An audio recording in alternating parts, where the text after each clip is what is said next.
Setelah lulus SMA, aku tidak langsung melanjutkan kuliah, sebab kedua orang tuaku masih harus membiayai kedua adikku yang ingin melanjutkan sekolah minimal sampai tamat SMA juga. Sempat kecewa kepada orang tuaku, terutama ayah yang pernah berjanji akan menyekolahkanku hingga jenjang perguruan tinggi. Pokoknya tugas kalian belajar, nggak usah mikirin biaya, itu urusan ayah. Begitu ucapan ayahku suatu hari. Saat kami sedang sarapan bersama sebelum berangkat sekolah. Namun akhirnya aku sadar kalau keinginan untuk melanjutkan kuliah hanyalah mimpi belaka. Aku pun mulai memutar otak untuk bisa mengisi waktu luang yang sangat panjang. Saat Lebaran Idul Fitri, aku berkunjung ke rumah nenek yang berada di luar desa. Kebetulan di sana aku mempunyai teman satu, Yelting, yang rumahnya tak jauh dari rumah nenek. Sebut saja namanya Heri. Sudah beberapa bulan sejak kelulusan sekolah, aku tidak pernah berjumpa dengan Heri. Rupanya dia langsung merantau ke Pulau Jawa seminggu setelah ijazah dibagikan. Heri mengikuti jejak kakaknya yang sudah 3 bulan lebih merantau di Pulau Jawa, tepatnya di kota Tangerang. Dalam reuni kecil itu, ia banyak bercerita tentang pengalaman selama bekerja di Tangerang. Hingga aku pun tertarik ingin ikut merantau juga ke salah satu kota industri di Indonesia itu. Yang ada di pikiranku waktu itu adalah menabung untuk melanjutkan kuliah. Singkat cerita, beberapa hari setelah Lebaran, aku pun ikut bersamanya. Selama belum mendapat pekerjaan, aku menumpang di kontrakan Heri dan kakaknya yang luasnya sekitar 3 kali 4 meter persegi. Sebulan lebih aku menganggur, mencari kerja ternyata tidak semudah yang ada di bayanganku. Untunglah kakak dan Heri menyemangatiku untuk selalu bersabar dan tidak patah semangat. Aku pun kembali berkeliling ke pabrik-pabrik setiap hari untuk mencari lowongan kerja. Akhirnya aku pun menemukan pabrik yang sangat itu tengah membuka peluang kerja cukup banyak untuk lulusan baru. Sebuah pabrik yang memproduksi saringan oil kendaraan atau filter oil yang terletak di salah satu kawasan industri di Tangerang. Bersama para pencari kerja lain yang datang dari dalam maupun luar kota, aku turut berjubel untuk menyerahkan map berisi surat lamaran kepada satpam yang ditugaskan mengumpulkannya. Bagi yang berkasnya memenuhi syarat akan langsung dipanggil untuk diberi info mengenai tes keesokan harinya. Beruntung aku menjadi salah satu yang lulus tes dan diterima sebagai karyawan kontrak percobaan selama 3 bulan. Jika lulus kontrak selama 3 bulan, akan kembali dikontrak ulang selama 3 bulan lagi, begitulah seterusnya. Di hari pertama, aku begitu bersemangat untuk berangkat kerja dengan menaiki bus mini yang mangkal tak jauh dari kontrakan Heri. Butuh waktu sekitar 20 menit untuk sampai di tempatku bekerja. Ketika minibus yang aku tumpangi berada dekat gerbang utama pabrik, aku melihat banyak orang berkerumunan di sana. Lalu lintas pun seketika macet. karena kendaraannya berwarna hijau tua yang kutumpangi itu pun berjalan tersendat-sendat. Aku memilih pindah di dekat pintu agar mudah untuk turun. Tak lama kemudian aku pun meminta berhenti ketika bus tepat berada di depan gerbang utama pabrik. Aku sangat terkejut ketika baru saja melangkahkan kaki dari pintu minibus. Tepat di depan mataku tergeletak mayat seorang pria berseragam SMA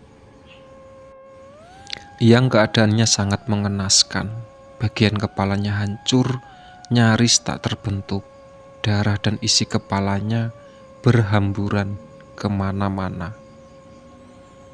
Sempat ku cari dengan dari pembicaraan orang di sana, katanya mayat pelajar malang itu terlindas truk tronton setelah motornya tersenggol kendaraan lain di sisi kanannya. Seketika badanku lemas dan perutku tiba-tiba mual. Hari pertama kerja malah membuat semangatku menjadi ciut. Aku masih saja terbayang-bayang kejadian pagi tadi, sampai-sampai nasi uduk yang aku beli di dekat kontrakan tidak jadi kumakan. Hampir sebulan setelah bekerja di sana, banyak cerita horor yang aku dengar dari teman-teman sesama buruh. Kecelakaan di depan pabrik ternyata sudah sering terjadi. Konon katanya itu adalah ulah penunggu pabrik yang meminta tumbal. Selain itu, setiap Kamis sore aku selalu menemukan sesajen berisi buah-buahan, beberapa bunga segar, segelas kopi, dan beras kuning. Sajen itu diletakkan di beberapa titik. Menurut rekan kerja yang sudah senior, itu adalah pintu keluar penunggu pabrik. Sajen itu diperuntukkan bagi mereka. Selain beberapa cerita mistis di atas, ada lagi cerita yang tak kalah membuat bulu kuduku meremang. Masih menurut seniorku, dalam setahun ada 2-3 karyawan yang meninggal secara mendadak saat tengah bekerja. Ada yang tersengat listrik, ada yang terjepit mesin pres besi, ada yang tahu sebabnya, dan ada pula yang tewas karena kecelakaan kendaraan sepulang kerja. Selama bekerja di pabrik itu, aku pernah mendengar suara seorang perempuan menangis. Dari suaranya, seperti orang yang sedang tersiksa dan kesakitan. Ceritanya saat aku mendapat giliran shift 2 pukul 16.00 sampai jam 23.00, ketika itu masih pukul 22.00. Aku kehabisan bahan produksi, sedangkan untuk mengambilnya harus naik ke lantai 3. Karena semua karyawan sibuk dengan pekerjaannya masing-masing, aku memberanikan diri naik ke atas sendirian dengan lift pengangkut barang. Aku pun membawa roli kosong untuk diisi bahan yang kubutuhkan. Pemandangan di lantai 3 adalah tumpukan bahan baku pembuat filter oil yang kebanyakan terbuat dari besi dan aluminium. Pencahayaan di sana pun tidak terlalu terang karena beberapa lampu sudah dimatikan untuk menghemat daya. Meski dengan perasaan was-was, aku pun mendorong lori kosong menyusuri jalan yang membentuk lorong karena tumpukan bahan baku di kiri kanannya. Tiba-tiba telingaku menangkap suara seorang perempuan menangis tersendu-sendu di sudut ruangan. Semakin melangkah, semakin jelas terdengar suara tangisan pilu itu. Seketika tengkukku meremang, Nyaliku juga tiba-tiba ciut. Tapi aku harus mengambil bahan itu. Aku pun berusaha keras mengabaikan suara itu sambil cepat-cepat memasukkan bahan kebutuhan ke dalam lori.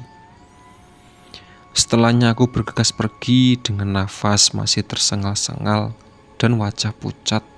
Akhirnya aku sampai juga di lantai dasar tempatku bekerja.